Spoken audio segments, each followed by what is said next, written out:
आप सभी प्यारे साथियों का बहुत बहुत स्वागत है मेरे भाई हमारे इस नए वीडियो में, एक शानदार वीडियो में और एक बेहतरीन वीडियो में।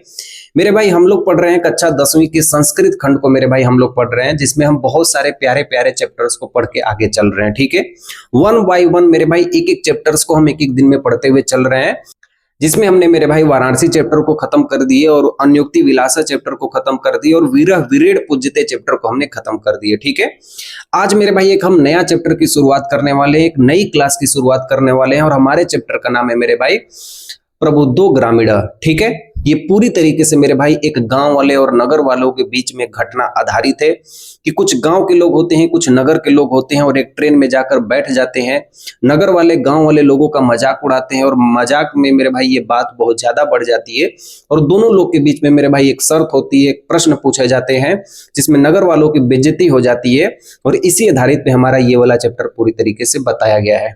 ठीक है, तो हम मेरे भाई चीजों को एकदम स्पष्ट रूप से समझेंगे, एकदम क्लियर तरीके से समझेंगे, क्योंकि मेरे भाई हम ऐसा ना समझे मेरे भाई, हम ऐसा ना पढ़े कि हमें एग्जाम में जाने के बाद हमें गद्यांश ही भूल जाए, हम उस गद्यांश का हिंदी में अर्थ ही ना लिख पाए। ठीक है, तो हमें मेरे भाई एक एक चीज को क्लियर क्लिस्टर करते हुए मेरे भाई एक एक शब्दांश के अर्थों को बढ़िया तरीके से पढ़ना है, ताकि मेरे भाई हम इस चीज को अर्थ को हम बढ़िया तरीके से अपने एग्जाम में लिख सकें। ठीक है मेरे भाई, तो चलिए हम लोग शुरुआत करते हैं अपने प्रबुद्धो ग्रामीण वाले चैप्टर को और बहुत ही शानदार ये चैप्टर हमारा होने वाला है। ठीक है, चलिए देखिए।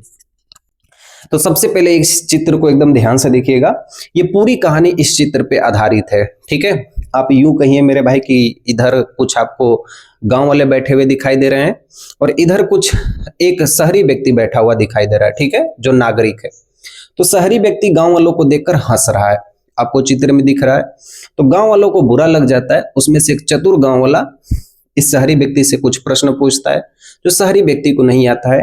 तो यही ट्रेन में मेरे भाई पूरी घटनाओं को हम अपने पद्यांशों के रूप में पढ़ने वाले हैं, गद्यांशों के रूप में पढ़ने वाले हैं। ठीक है, तो एक बार ये इमेज मेरे भाई देख लीजिए, इसी के आधारित पे हमें पूरा चैप्टर पढ़ना है। ठीक है, चलिए देखिए। देखिए हमारे पास मेरे भाई यूं कहें तो पहला लाइन हमारे सामने इस तरह दिया हुआ है कि एकदा बहवः जना धूमयान आरूहम नगर प्रति गच्छन्ति स्म। बड़ा प्यारा सा लाइन है मेरे भाई, पहली लाइन को बड़ा ध्यान से देखिएगा।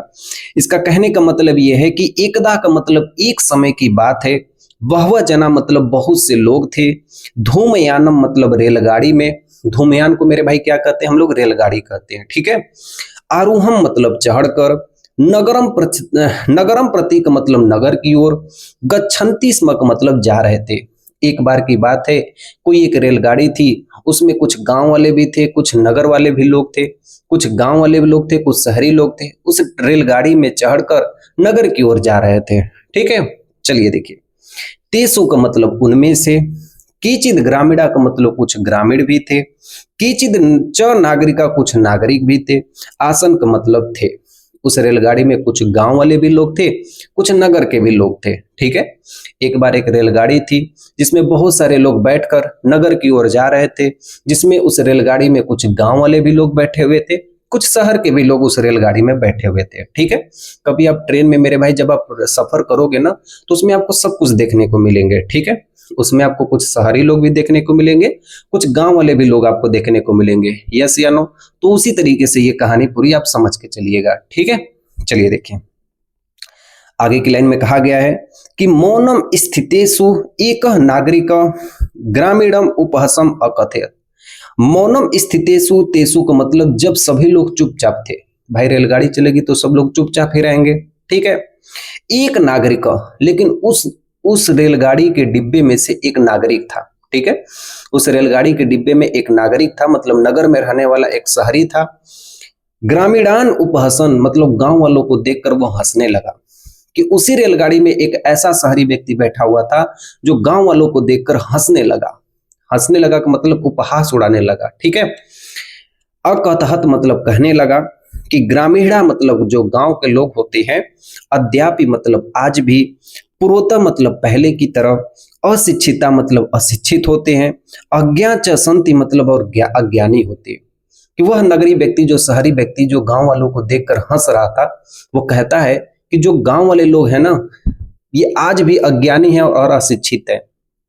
ठीक है, न तेषाम विकासा अभवत, न ही इनका मेरे भाई जो शहरी व्यक्ति है वह कहता है कि न ही इनका विकास हुआ है और न च भवन्तु शक्तोनि, और न ही इनका कोई विकास होगा। ठीक है, तो मान लीजिए कि वो रेलगाड़ी चल रही थी और सभी लोग एकदम शांत बैठे हुए थे।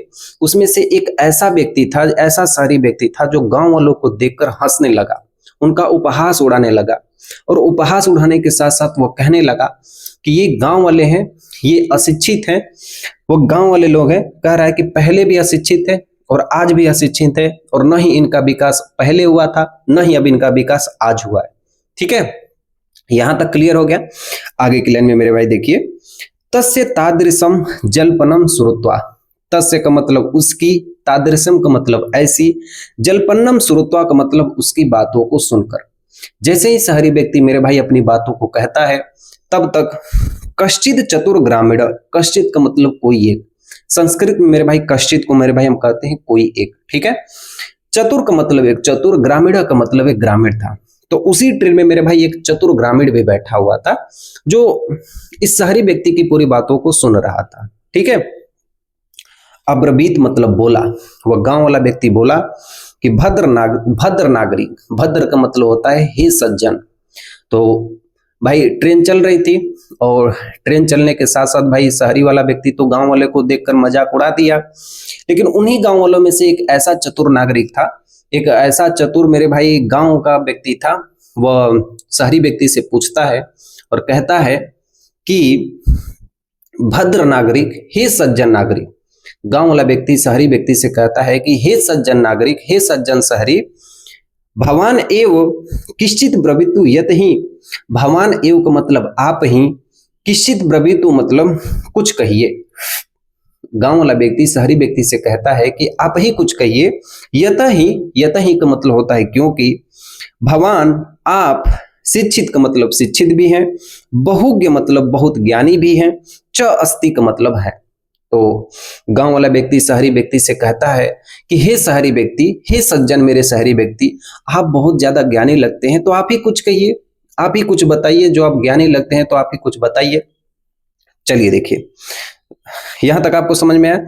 तो एक चीज मेरे भाई देखिए, पूरी घटना को मेरे भाई पहले आप समझने की कोशिश कीजिए, पहले यहां तक आप क्लियर क्लिस्टर कर लीजिए मेरे भाई कि यहां तक आपको समझ में आया कि नहीं आया। ठीक है, देखो मेरे भाई ये संस्कृत है। ठीक है, अगर इस संस्कृत में मेरे भाई यदि आप चैप्टर की कहानी भी आपको अच्छी तरीके से समझ में आती है, या चैप्टर का यूं कहें मेरे भाई तो एक एक शब्दों को यदि मेरे भाई यदि आप तोड़ के समझते हैं ना, तो आपको ये पूरा संस्कृत आसान लगने लगती है। ठीक है, तो यूं कहिए मेरे भाई कि इस इतने के अर्थ का मेरे भाई यदि हम एक बार में बात करें, तो कुछ लोग थे जो शहर की ओर जा रहे थे, जिसमें से कुछ नगरी भी थे, कुछ गांव वाले भी लोग थे। और जैसे ही ट्रेन चल रही थी तो ट्रेन में रहने वाले जो लोग थे, जो रेलगाड़ी में रहने वाले डिब्बे में लोग थे, वो एकदम शांत और मौन बैठे हुए थे। उन्हीं में से एक नगर में रहने वाला व्यक्ति था, एक शहरी व्यक्ति था, जो गांव वालों को देखकर हंसने लगा और उनका उपहास उड़ाने लगा। वह कहा कि ये जो गांव वाले लोग होते हैं ये अशिक्षित पहले भी थे, अशिक्षित आज भी हैं। इन गांव वालों का विकास ना तो पहले हुआ है, ना ही अब हुआ है। ठीक है, तो यह बात सुनकर उन्हीं गांव वालों में से एक चतुर ग्रामीण व्यक्ति था, जो शहरी व्यक्ति से कहता है कि जब आप इतने समझदार हैं, इतने ही जब आप चालाक हैं, इतने ही ज्ञानी हैं, तो आप ही कुछ कहिए, आप ही कुछ हम लोग को बताइए। अब इसके बाद देखिए मेरे भाई कहानी क्या होती है। ठीक है, इतना समझ में आ रही है? चलिए मेरे भाई, बोलो बांकेलाल बिहारी की जय। ठीक है, हमें मेरे भाई एकदम अच्छे से पढ़ना है। ठीक है, तो हम उसी तरीके से आपको पढ़ा रहे हैं ताकि आपको कोई भी कंफ्यूजन ना हो मेरे भाई, कोई भी आपको दिक्कतें ना हो, एक एक शब्द का मेरे भाई आपको ज्ञान अच्छे से हो। अगली लाइन में कहा गया है कि इदम अकारण मतलब यह बात को सुनकर, सह नागरिक मतलब वह जो शहरी व्यक्ति था, सदर्पो ग्रीवाम उन्नयमय मतलब उसका जो घमंड था, उसका जो गर्दन थी, वो एकदम गर्व से ऊंचा हो गया। ठीक है, गांव वालों की बातों को सुनकर जो शहरी व्यक्ति था उसका गर्दन ऊंचा हो गया, यानी घमंड से भर गया। और अखत्यत का मतलब शहरी व्यक्ति कहने लगा, शहरी व्यक्ति क्या कहता है कि कथई श्यामी का मतलब मैं कुछ कहूंगा, परम पूर्व समय विधातव्य। तो शहरी व्यक्ति कहता है कि कथई श्यामी मतलब मैं कुछ कहूंगा, परम मतलब लेकिन, पूर्व मतलब उससे पहले, समय विधातव्य मतलब एक शर्त हमारे और तुम्हारे बीच में होनी चाहिए। तो शहरी व्यक्ति मेरे भाई कहता है गांव वालों से कि मैं कुछ तुम लोग के सामने कहूंगा, लेकिन हमारे तुम्हारे बीच में एक शर्त होनी चाहिए। तो उस शहरी की बातों को सुनकर जो गांव में सबसे चतुर व्यक्ति था वह कहता है, क्या कहता है, अच्छा मेरे भाई एक चीज आप लोग ध्यान से समझना, कभी मेरे भाई आप गांव में देखे हो कि जो बूढ़े बूढ़े लोग होते हैं जिनका एज ज्यादा हो जाता है, तो वो लोग पहेली पहेली बुझाते हैं, बुझौल बुझाते हैं। वो लोग से मतलब नहीं होता है मेरे भाई कि आप साइन थीटा पढ़ रहे हो कि कास थीटा पढ़ रहे हो कि टैन थीटा पढ़ रहे हो आप लोग, यस या नो। उन लोग को पता नहीं होता है कि आप विज्ञान में मेरे भाई क्या पढ़ रहे हो, अवतल दर्पण पढ़ रहे हो कि उत्तल दर्पण पढ़ रहे हो।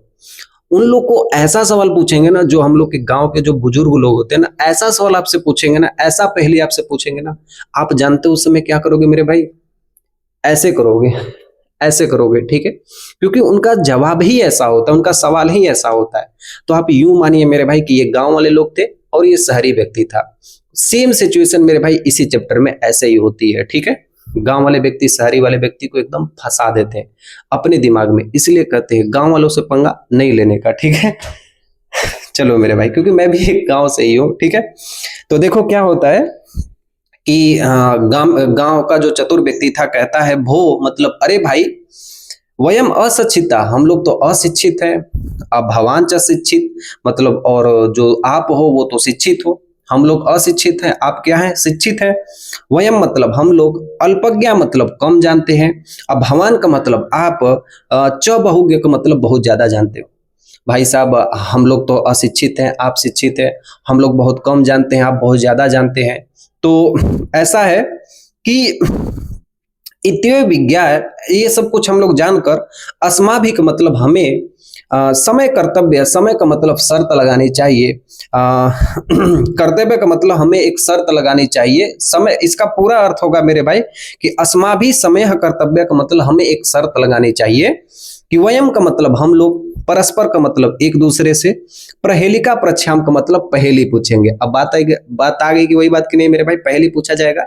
अब भाई साहब गांव वाले व्यक्ति ऐसा पहेली पूछते हैं, बेचारे को एकदम नहीं आती है, ठीक है। चलिए देखिए, तो ऐसा जानकर जो गांव वाले लोग होते हैं वो शहरी व्यक्ति से कहते हैं कि हमें एक शर्त लगानी चाहिए जिसमें हम आपसे क्या करेंगे, पहेली पूछेंगे, आपस में एक दूसरे से क्या करेंगे, पहेली पूछेंगे, ठीक है। चलिए देखिए, तो इसमें गांव वाले व्यक्ति कहते हैं कि यदि भवाना मतलब यदि आप उत्तरम दातु, उत्तर दे दिए, समर्थम न भविष्यति, उत्तर नहीं दे पाए मतलब उत्तर देने में समर्थ नहीं रहे, समर्थम का मतलब समर्थ, न का मतलब नहीं, भविष्यति का मतलब रहे, यदि आपने हमारी पहेली का उत्तर नहीं दिया, तदा मतलब तब, भवान का मतलब आप, 10 रुपये काड़ी दास्यति, 10 रुपये काड़ी का मतलब 10 रुपये, दास्यति का मतलब देंगे। यानी इस पूरे लाइन का अर्थ मेरे भाई एक बार में कहा जाए तो यदि आप हमारी पहेली का उत्तर नहीं दे पाएंगे तो आप हमको 10 रुपये देंगे, ठीक है। गांव वाले व्यक्ति शहरी व्यक्ति से कहते हैं कि यदि आप हमें 10 रुपये नहीं देंगे ना, मतलब आप हमारी पहेली का उत्तर नहीं दे पाए तो आप 10 रुपये देंगे, ठीक है।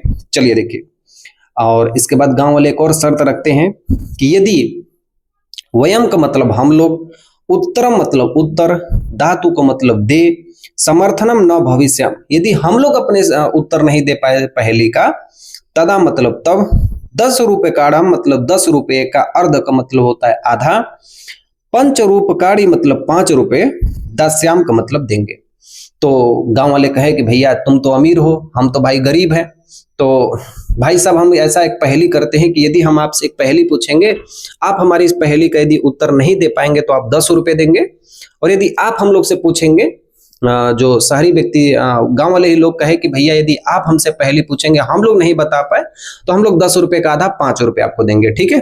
चलिए देखिए, अब हमारे पास दूसरा गद्यांश है। दूसरे गद्यांश में देखिए दिया है कि आब स्वीकृत समय।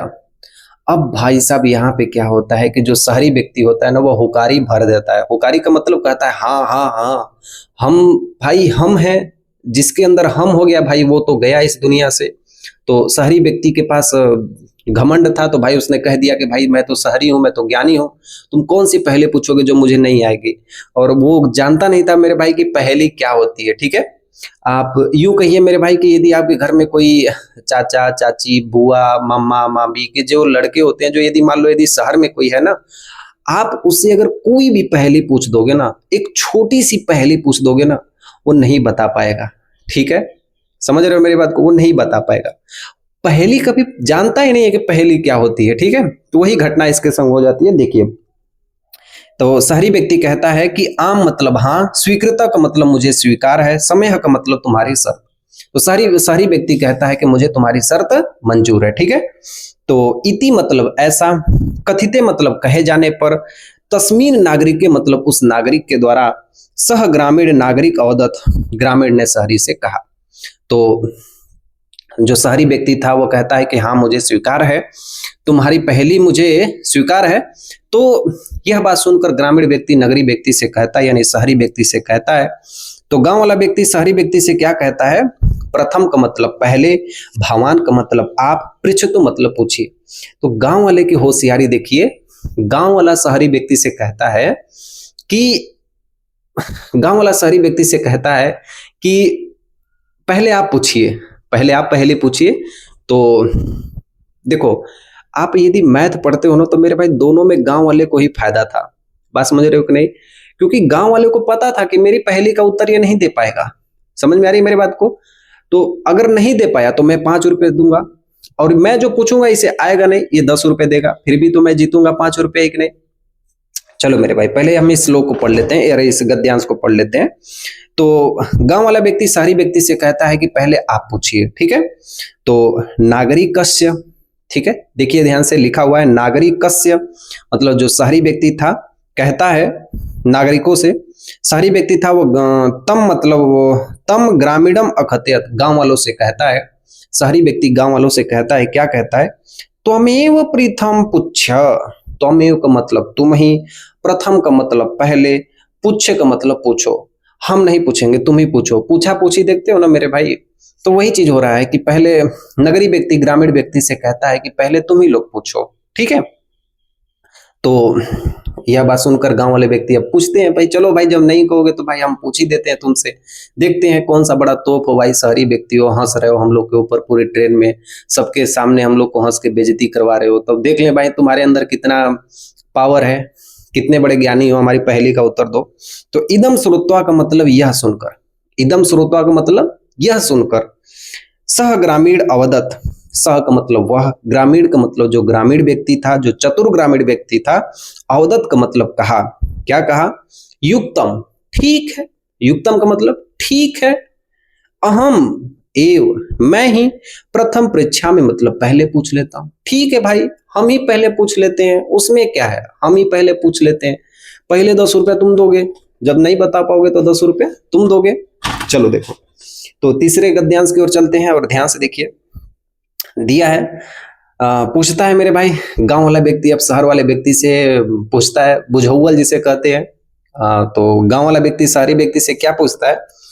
तीसरे श्लोक में, तीसरे गद्यांश में देखिए दिया है कि अपदो, अपदो का मतलब जिसका पैर नहीं है। देखो, पद का मतलब होता है पैर, अपदो का मतलब जिसका कोई पैर नहीं है। ठीक है, तो इस दुनिया में ऐसा कौन है जिसका कोई पैर नहीं है? ठीक है, दूरगामी च, फिर भी बहुत दूर तक जाता है। ध्यान से सुनना मेरे भाई, इस दुनिया में ऐसा कौन है जिसका पैर नहीं है, फिर भी वो दूरों तक जाता है। ठीक है, साक्षर, साक्षर का मतलब अक्षर से भरा हुआ है, साक्षर यानी अक्षर से भरा हुआ है। न च पंडित, परंतु पंडित नहीं है, विद्वान नहीं है। कहा गया है कि जिसके पास, इस दुनिया में ऐसी कौन सा चीज है, कैसा कौन है जिसका पैर नहीं है लेकिन फिर भी बहुत दूर तक वो चला जाता है। उसके अंदर मेरे भाई बहुत सारे अक्षर भरे हुए हैं, लेकिन वो पंडित नहीं है, वो विद्वान नहीं है, अक्षर होते हुए भी वो विद्वान नहीं है। अमुख, जिसका कोई मुख नहीं है। स्फुट वक्ता, स्फुट वक्ता का मतलब फिर भी वह स्पष्ट बोलता है, जिसका कोई मुख नहीं है फिर भी वह स्पष्ट बोलता है। यू जनाति, तो इसे पहचान ले, सब पंडिता, वही सच्चा विद्वान है, जो इसको बता दे वही सच्चा विद्वान है। ठीक है, तो अस्या उत्तर ब्रवीतु भवान, अस्या उत्तर मतलब इसका उत्तर, ब्रवीतु मतलब, ब्रवीतु भवान का मतलब उत्तर दीजिए। तो गांव वाला व्यक्ति कहता है कि मेरी पहेली का उत्तर दीजिए। तो भाई साहब मैं आप लोग से भी कहना चाहता हूं मेरे दोस्त, आप लोग भी कमेंट में अपना उत्तर दीजिए। अगर आप अभी वीडियो देख रहे हैं मेरे भाई तो आपको जो समझ में आ रहा है वही उत्तर दीजिएगा। ये डेली क्लास मेरे भाई 7 बजे से चालू होती है, ठीक है, याद रखना, हिंदी की क्लासेस डेली 7 बजे चालू होती है, ठीक है। चलिए तो देखिए मैं आपको पहले उत्तर बता देता हूं ताकि आपको चैप्टर पढ़ने में मजा आएगा, ठीक है। तो इसका उत्तर होगा मेरे भाई पत्र। तो पत्र एक ऐसा चीज होते हैं, जो लेटर होते हैं, जो पत्र होते हैं, ये मेरे भाई पैर इसके कुछ होते नहीं है, फिर भी ये दूरों दूरों तक हम इसको भेज सकते हैं। इसके अंदर मेरे भाई जो लिफाफे के अंदर जो पत्र होता है, जो लिखा गया होता है हाथ से, उसमें अक्षर तो बहुत ज्यादा होते हैं लेकिन पत्र विद्वान नहीं होता है, और पत्र के मुख नहीं होते, लेकिन जो इसको पाता है वो पूरे स्पष्ट इसको बोल देता है, ठीक है, पढ़ के स्पष्ट बोल देता है, ठीक है।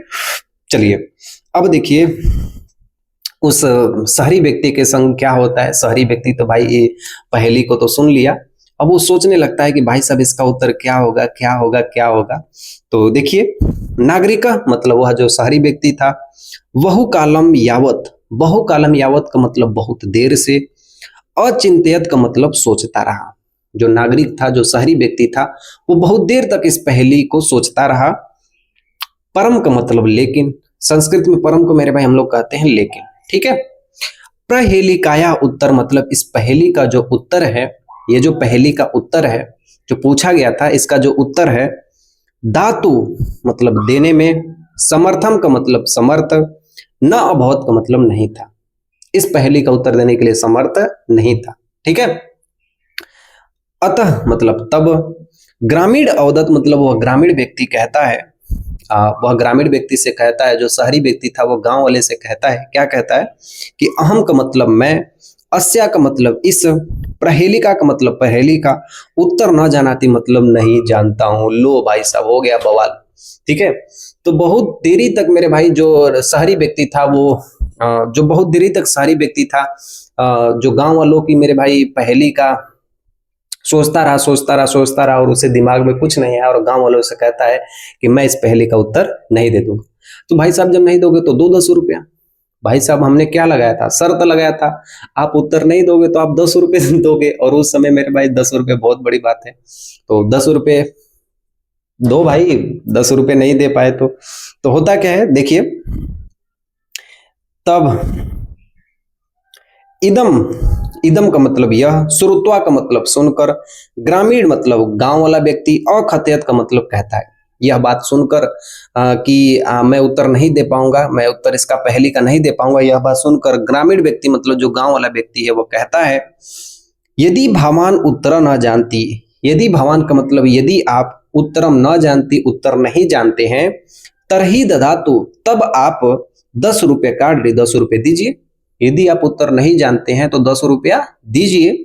अतः, अतः का मतलब तब, ग्लान मुखेन उदास चेहरे से। भाई साहब जब गांव वालों का उत्तर नहीं दे पाया ना, तो उस ट्रेन में सब लोग उस शहरी व्यक्ति को देख रहे थे। तो जब शहरी व्यक्ति अपने जेब से 10 रुपया निकाल रहा था ना, तो बहुत शर्मिंदगी की महसूस हो रही थी उसे। क्यों? क्योंकि वह हार चुका था गांव वालों से।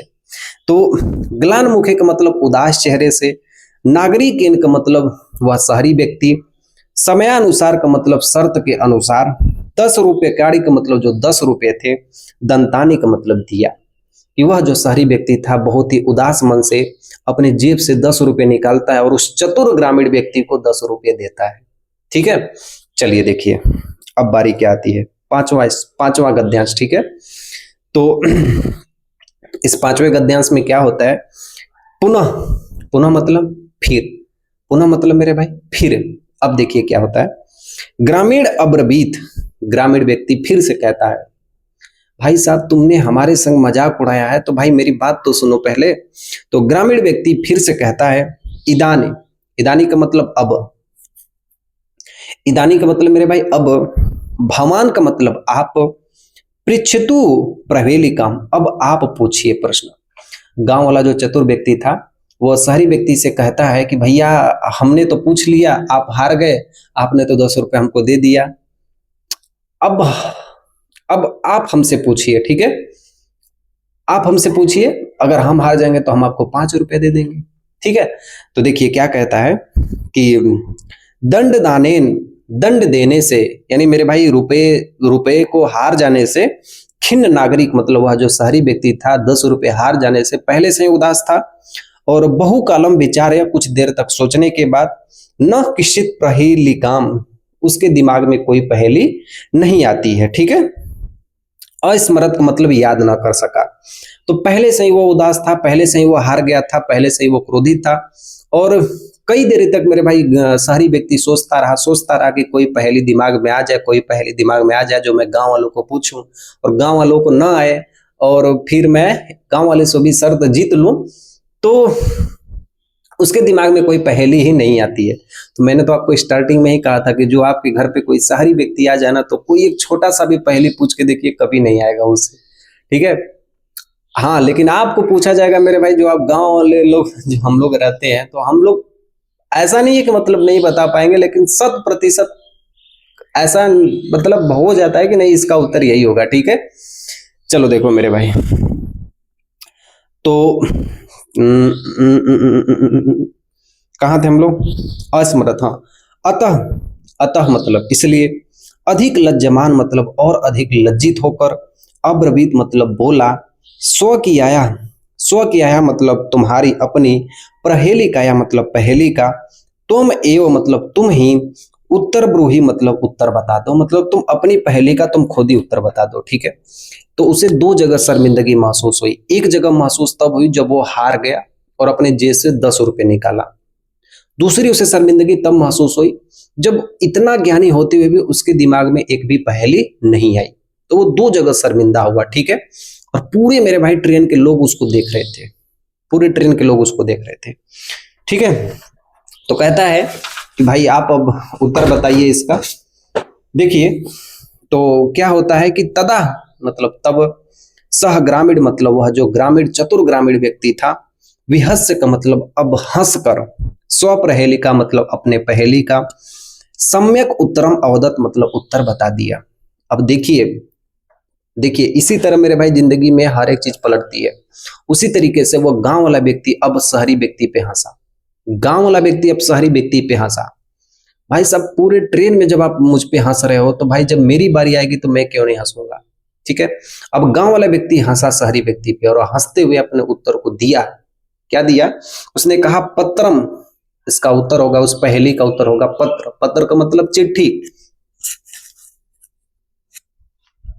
यतो ही क्योंकि, इदम मतलब यह जो पत्र होते हैं, पदेन विनाशिक मतलब पैरों के बिना ही, दूरम याति मतलब दूर तक चले जाते हैं, अक्षर युक्तम मतलब अक्षर से भरे हुए होते हुए भी, न पंडित भवती मतलब ज्ञानी भी नहीं होते हैं। तो वह कहता है, जो गांव वाला व्यक्ति होता है, कि हमारे जो पहेली का उत्तर है वो होगा चिट्ठी, क्योंकि पहेली एक ऐसी चीज है कि पैर के बिना ही यह दूरों तक चला जाता है, और इसके संग अक्षर होते हुए भी ये पंडित नहीं कहलाता है।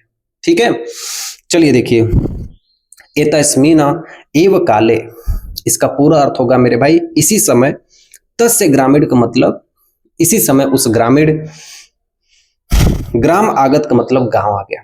तो इसी समय उस ग्रामीण जो गांव वाला व्यक्ति था उसका गांव आ जाता है। ठीक है भाई, ट्रेन चल रही है तो उसका गांव तो आएगा ही आएगा। तो ट्रेन चलते जा रही है, चलते जा रही है, चलते जा रही है, और इसी समय उन गांव जो ग्रामीण व्यक्ति बैठे हुए थे उनका गांव आ जाता है। ठीक है, तो सहव्यसन मतलब सभी गांव वाले व्यक्ति जो थे ना, वो हंसते हुए ट्रेन से उतरे थे, क्योंकि मतलब मजाक एकदम बना दिया था जो नगरी व्यक्ति था। तो आप ये समझो मेरे भाई ना कि पूरे ट्रेन में एकदम माहौल बन गया था, माहौल बन गया था। सब लोग उस शहरी व्यक्ति को देखकर हंस रहे थे। तो जब मेरे भाई आप कहीं खड़े हो और आपके चारों तरफ कोई लोग दूसरी नजर से जब आपके प्रति हंसते हैं ना, तो वो शर्मिंदगी बहुत अजीब होती है। और यही उसके संग हो रहा था, क्योंकि भाई शुरू में तो वो पहले हंसा सब पर, जब उससे पूछा गया तो वो नहीं बताया, दूसरी बात वो शर्त आ गया, और तीसरी बात की पहेली भी नहीं उसे याद था। तो गांव वाले भी हंसे उस पर, और जो ट्रेन में भी बैठे थे वो सब लोग इस पे हंसते हैं। ठीक है, तो देखिए क्या होता है,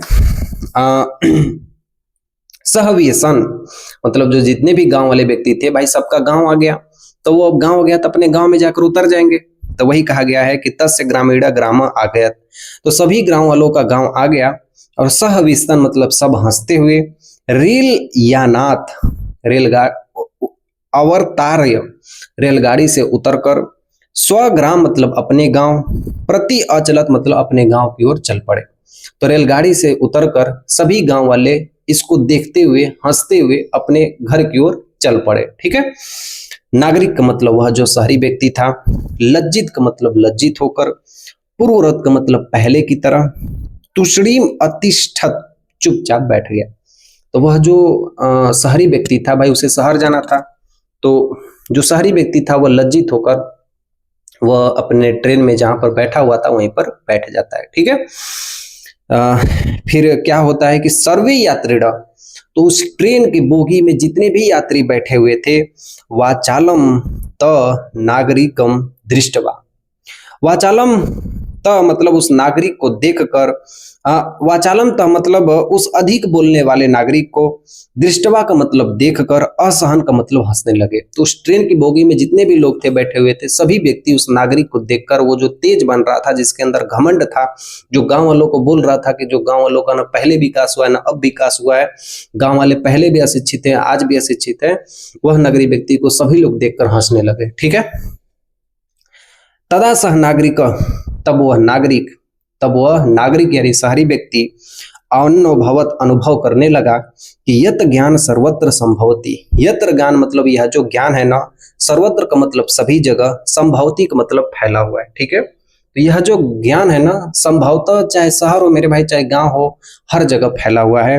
ग्रामीण अपि मतलब जो ग्रामीण भी होते हैं, कदाचित का मतलब कभी कभी, नागरिक एवं नगरवासियों से, प्रबुद्ध तरह का मतलब बुद्धिमान, भवंती का मतलब होते हैं, कभी कभी जो गांव वाले व्यक्ति होते हैं वो शहरी व्यक्तियों से भी तेज निकल जाते हैं, यानी चालाक निकल जाते हैं। ठीक है।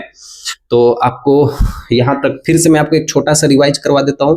पहले आप इस चीज को मेरे भाई एकदम अपने आंख को बंद कर लीजिए, मात्र 2 मिनट अपने आंख को बंद कीजिए, मैं आपको पूरा एकदम कहानी आपको बता देता हूँ। ठीक है। चलिए, तो अपनी आंख को बंद करिएगा, खोलना नहीं है आपको। ठीक है। 2 मिनट अपनी आंख को बंद करिए, मैं आपको पूरा कहानी बता देता हूँ। ठीक है। देखिए एक रेलगाड़ी होती है जो शहर की ओर जाती है। उस रेलगाड़ी में कुछ गांव वाले भी लोग बैठे हुए होते हैं, कुछ शहर के भी लोग बैठे हुए होते हैं। उस रेलगाड़ी में जितने भी लोग बैठे हुए होते हैं सब शांत बैठे हुए होते हैं। लेकिन एक उसी रेलगाड़ी के डिब्बे में एक ऐसा डिब्बा था जिसमें सभी लोग एकदम शांत बैठे हुए थे, लेकिन उन्हीं में से एक ऐसा शहरी व्यक्ति होता है जो सभी गांव वालों को देखकर हंसने लगता है। गांव वालों को देखकर वह इसलिए हंसता है ताकि उसके मन में एक विचार आता है और कहता है कि ये गांव वाले पहले भी अशिक्षित हैं, अब भी अशिक्षित हैं, इन गांव वालों का पहले भी विकास नहीं हुआ है, अब भी विकास नहीं हुआ है। यह बात सुनकर उन्हीं गांव वालों में से एक चतुर ग्रामीण व्यक्ति था। वह चतुर ग्रामीण व्यक्ति उस शहरी व्यक्ति से कहता है कि जब आप इतने ज्यादा तेज हैं, इतने ज्यादा आप शिक्षित हैं, तो आप ही कुछ हमें बताइए, आप ही कुछ कहिए ताकि हम लोग उसको सीखें। तो इस बात को सुनकर जो शहरी व्यक्ति था उसका गर्दन एकदम घमंड से भर गया और वो कहता है कि मैं आपसे कुछ कहूंगा, लेकिन हमारे तुम्हारे बीच में कोई शर्त होनी चाहिए। तो गांव वाले कहते हैं कि ठीक है भाई, आप बहुत ज्ञानी हो, हम अज्ञानी हैं, आप बहुत ज्यादा जानते हैं, हम बहुत कम जानते हैं, तो हमारे और आपके बीच में पहेली की शर्त होनी चाहिए। ठीक है। यह बात जो नगरी व्यक्ति होता है वो स्वीकार कर लेता है कि ठीक है, हमारे तुम्हारे बीच में पहेली का बुझाउल होगा। जैसे ही ये शहरी व्यक्ति अपनी पहेली को स्वीकार कर लेता है कि नहीं हमारे तुम्हारे बीच में एक शर्त होनी चाहिए, वैसे ही गांव वाले लोग शहरी व्यक्ति से कहते हैं कि पहले आप प्रश्न पूछिए, आप पहेली पूछिए। तो शहरी व्यक्ति कहता है कि नहीं, मैं पहले नहीं पहेली पूछूंगा, पहले आप ही लोग पहेली पूछिए। तो गांव वाले कहते हैं कि ठीक है, हम ही लोग पहेली पूछ लेते हैं। तो गांव वाले पूछते हैं शहरी व्यक्ति से कि संसार में ऐसा कौन सा वस्तु है, ऐसा कौन सा चीज है जो जिसके पास पैर भी नहीं है लेकिन वो दूरों तक जाता है, जिसके अंदर इतने अक्षर हैं, इतने अक्षर हैं, फिर भी वो विद्वान नहीं है, और वो कहते हैं कि जिसका कोई मुख नहीं है फिर भी वो स्पष्ट बोलता है, तुम इसकी पहचान करके बता दो तो तुम सच्चे विद्वान कहलाओगे। इस उत्तर को मेरे भाई सोचने लगा शहरी व्यक्ति, सोचता रहा, लेकिन इस प्रश्न का उत्तर, इस पहेली का उत्तर शहरी व्यक्ति के पास नहीं था। वह अंततः इस शर्त को हार जाता है और 10 रुपए गांव वालों को दे देता है। अब गांव वाले फिर से शहरी व्यक्ति को कहते हैं कि चलो भैया, अब हमने तो तुम्हें हरा दिया, अब तुम प्रश्न पूछो, हम तुम्हारे पहले का उत्तर दें। शहरी व्यक्ति सोचता रहा, लेकिन उस बेचारे के पास, उसके दिमाग में पहेली नाम का कोई शब्द ही नहीं था कि वो किसी गांव वालों को कोई पहेली पूछ सके या पहेली बता सके। ठीक है। तो लज्जित होकर मेरे भाई एक बार नहीं 2 बार लज्जित हो गया और सभी गांव वाले उसे देखकर हंसने लगते हैं और जब ट्रेन से उतरते हैं तब भी हंसते हैं। और फिर कहता है, जो शहरी व्यक्ति था वो कहता है कि भैया आपने पहेली तो पूछ दिया लेकिन आप उसका उत्तर बताइए। तो गांव वाले कहते हैं कि उस पहेली का उत्तर, हंसते हुए बताते हैं कि उस पहेली का उत्तर है पत्र यानी चिट्ठी। तो चिट्ठी एक ऐसी है जिसके पास पैर नहीं है लेकिन वो दूरों तक जाता है, जिसके अंदर अक्षर है लेकिन वो विद्वान नहीं है, ठीक है, जिसके पास मुख नहीं है फिर भी वो बोल लेता है, वो एकमात्र कौन सी है, पहेली है, चिट्ठी है, ठीक है। तो सभी गांव वाले का गांव आ जाता है और वो ट्रेन से रेलगाड़ी से उतर कर हंसते हुए उसको देखते हुए चले जाते हैं और ट्रेन में सभी लोग जितने भी बैठे हुए होते हैं सभी इस नागरिक को देखकर हंसने लगते हैं। ये अपने जगह पर चुपचाप बैठ जाता है और अपने अंदर अंदर एक भाव उत्पन्न करता है और कहता है कि आज के समय में जो शहर के व्यक्ति हैं वो गांव से, जो गांव के व्यक्ति हैं वो शहर के व्यक्ति से कभी भी कम नहीं है और कभी कभी जो गांव वाले लोग होते हैं वो शहर से जीत जाते हैं। इसके मन में ऐसा भाव हुआ। तो मेरे भाई चाहे आप शहर में रहो, चाहे आप गांव में रहो, चाहे आप कहीं भी रहो मेरे भाई, किसी भी अगर कोई व्यक्ति है अगर आपसे वो कम हैसियत में है, मेरी बात ध्यान से सुनिएगा, तो कभी भी उसे अपने अंदर से मजाक में मत लीजिएगा उसे, ठीक है। तो ये मेरे भाई ये इंडिया का पूरा कल्चर है कि हम किसी को देखकर उसे जज कर लेते हैं कि उसके घर पे किसकी उसकी क्या औकात है, क्या रहता है, खाता पीता है। लेकिन ऐसा आपके संग नहीं होना चाहिए, ठीक है, किसी के प्रति ऐसा नहीं होना चाहिए, ठीक है मेरे भाई। चलिए देखिए, और अगला चीज मेरे भाई, विनम्रता ही श्रेष्ठ है। इस चैप्टर से हमें एक और सीख मिलती है कि यदि आप विनम्र रहते हैं, विनम्र का मतलब मेरे भाई यदि आप किसी के सामने मेरे भाई यदि आप गलत चीज आप नहीं बोलते हैं और विनम्र होकर रहते हैं, एक स्वभावशील व्यक्ति की तरह रहते हैं, तो इस दुनिया का कितना भी कठिन से कठिन कार्य है आपका कंप्लीट हो जाएगा। यानी मतलब आप उसके सामने बात कर सकते हो चाहे वो कितना भी बड़ी से बड़ी बात हो, ठीक है। और समानता का भाव मेरे भाई, शहर हो चाहे मेरे भाई, आज सभी जगह समान भाव हो गए हैं, चाहे आप कहीं भी रह के देख लीजिए। तो कैसे लगी मेरे भाई ये क्लास, मुझे जरूर बताना। मैंने तो सोचा है मेरे भाई मैं इस चैप्टर को पूरा बाकायदे पढ़ाऊं, तरीके से पढ़ाऊं, कहानी को समझाते हुए पढ़ाऊं ताकि आपको हर एक चीज अच्छे से समझ में आ जाए, ठीक है। तो कोई भी मीनिंग यदि आपको नहीं समझ में आती है तो उसे वहीं ऊपर लिख लिया कीजिए और बार बार इसे रिवाइज करने की कोशिश कीजिए। यकीन मानिए मेरे भाई आपको यहाँ से सब कुछ सीखने को जरूर मिलेगा, ठीक है। मिलता हूँ नेक्स्ट वीडियो में, तब तक के लिए मेरी तरफ से सेवा समाप्त। ख्याल रखना अपना, जय हिंद। अगली क्लास मेरे भाई सुबह 7 बजे ही चालू होगी अपने निर्धारित टाइम पे, ठीक है। चलिए मेरे